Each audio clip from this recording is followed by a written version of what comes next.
parfois, ce qui fait le plus mal, ce n'est pas la mort, mais le silence qui suit. Cet espace dans le cœur où résonnait autrefois une voix, un rire, un prénom. Il y a ceux qui se réveillent au milieu de la nuit avec l'âme serrée, sans savoir pourquoi. Ce n'est pas de l'insomnie, ce n'est pas de l'anxiété, c'est autre chose. C'est la sensation d'être déconnecté de quelque chose d'essentiel, d'avoir perdu non seulement quelqu'un, mais aussi le sens. La foi ne console plus comme avant. La prière semble ne plus trouver de réponse.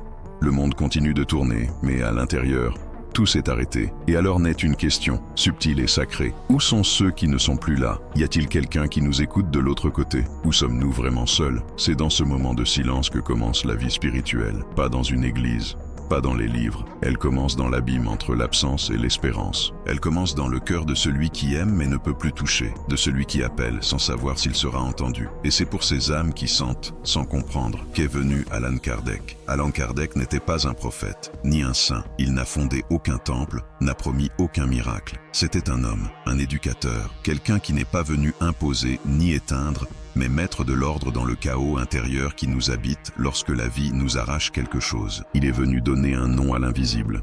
Il est venu être un pont entre la raison et la foi, entre la logique et le mystère, entre ce monde et l'autre. À une époque où la science niait l'âme et la religion taisait la souffrance, Kardec a écouté. Il a écouté les tables tourner, les voix répondre de l'au-delà, des murmures inexplicables par la physique, mais il ne s'est pas moqué, il n'a pas nié, il n'a pas cru aveuglément. Il a observé, posé des questions, pris des notes, comparé, organisé. C'était comme un botaniste de l'âme, classant chaque phénomène, chaque message, chaque signe, comme on observe une fleur jamais décrite auparavant, mais dont le parfum touche le plus profond de l'être. C'est ainsi que naquit le spiritisme, non comme une religion à dogme, mais comme une proposition de compréhension, comme une carte pour ceux qui marchent dans l'obscurité du deuil, comme une boussole pour ceux qui ont perdu le nord après un adieu, comme une étreinte invisible pour ceux qui ont besoin de savoir qu'ils ne sont pas seuls. Kardec n'a pas offert de promesses magiques, il a offert des réponses cohérentes, structurées, humaines et spirituelles, parce qu'il savait que l'âme ne cherche pas une consolation facile, elle cherche la vérité et cherche l'amour. Et lorsque l'amour et la vérité se rencontrent, naît la foi qui guérit. Beaucoup pensent que le spiritisme est une religion, mais ce n'en est pas une. C'est un chemin, une pédagogie de l'âme, une méthode d'évolution spirituelle. Et comme tout bon chemin, il ne s'impose pas, il invite, il ne se récite pas, il se vit, il ne se limite pas à des temples, il se respire dans le silence d'une prière sincère, dans le soupir que l'on pousse en regardant le ciel, dans la larme qui coule quand on sent une présence, sans la voir. Et c'est cette recherche, entre logique et espérance, qui a conduit Kardec à une question qui change à tout. Qui sommes-nous? D'où venons-nous? Et où allons-nous? 3 questions. Une seule âme cherchant sa place dans l'univers. Kardec a compris que la spiritualité ne devait pas être un simple réconfort illusoire. Elle devait être un réveil, car celui qui sait qu'il ne meurt pas, ne désespère pas. Celui qui comprend qu'il se réincarne apprend à pardonner, à lâcher prise, à retrouver. La réincarnation pour beaucoup a été la clé qui leur a permis de ne plus haïr Dieu après une perte. Comprendre que l'âme ne s'éteint pas, qu'il y a d'autres existences, que ce qui paraît injuste fait parfois partie d'un chemin plus long. Ainsi, la foi a cessé d'être une punition, elle a cessé d'être une peur, elle s'est transformée en compréhension, et la compréhension en résignation lumineuse. Mais Kardec a aussi mis en garde contre les dangers. Toute croyance n'est pas saine. Tout médium n'est pas prêt. Tout message ne vient pas de la lumière. C'est pourquoi il insistait sur l'importance du discernement. Ne pas confondre hallucination et révélation. Ne pas accepter sans questionner. Ne pas croire sans ressentir. Car une foi sans discernement peut être plus dangereuse que l'absence de foi. Et peut-être est-ce pour cela que les esprits ont choisi un éducateur et non un prêtre. Parce que Kardec ne s'intéressait pas aux cultes extérieurs. Il rejetait toute forme d'idolâtrie. Son centre était l'âme.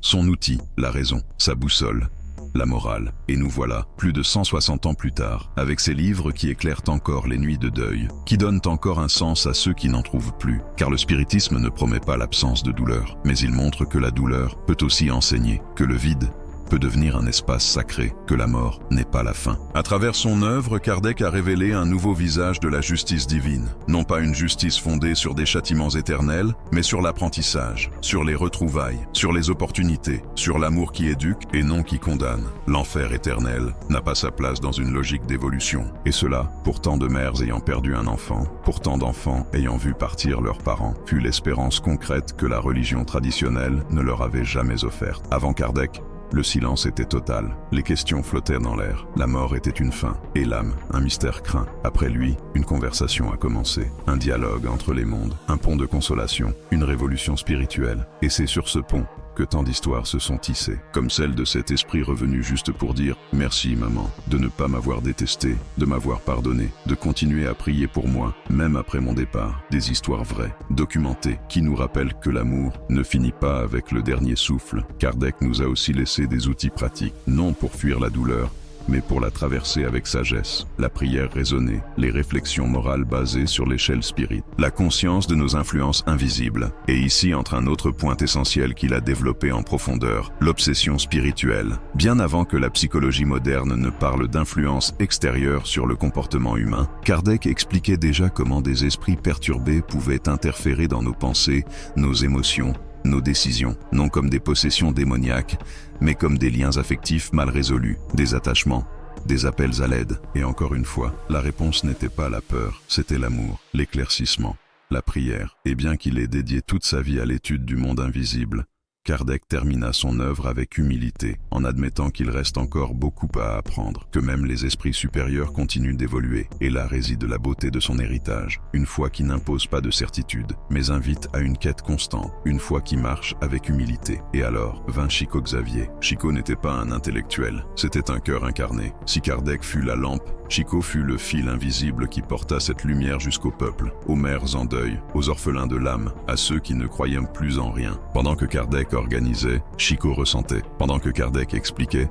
Chico consolait. Et ensemble, ils formèrent un axe entre le ciel et la terre, entre la connaissance et la consolation. Chico disait, la vérité sans amour est froide, l'amour sans vérité est fragile. C'est pourquoi le spiritisme a besoin des deux. Il a besoin de l'étude et du silence, de la logique et de l'étreinte, de la foi et des larmes. Aujourd'hui, peut-être, en entendant ces mots, quelque chose s'est éveillé en toi. Ce n'est pas un hasard, c'est peut-être le moment de revenir à ton âme, de te rappeler que personne ne meurt seul, que l'amour ne se termine pas avec la mort, qu'il y a encore des chemins à parcourir, d'ici jusqu'à là-bas, et de là-bas jusqu'à toi. Et maintenant, une dernière question, non pour y répondre avec l'esprit, mais avec le cœur. Qu'as-tu fait aujourd'hui du savoir que t'ont laissé ces deux messagers de la lumière? Aujourd'hui, rien qu'aujourd'hui, laisse ton âme se reposer dans la foi. Tu n'as pas besoin de tout comprendre, tu as juste besoin de ressentir. Et si ce mot a touché ton âme, reste avec nous. Ici, ta douleur a sa place. Ta foi a un sens, ton amour a une destination.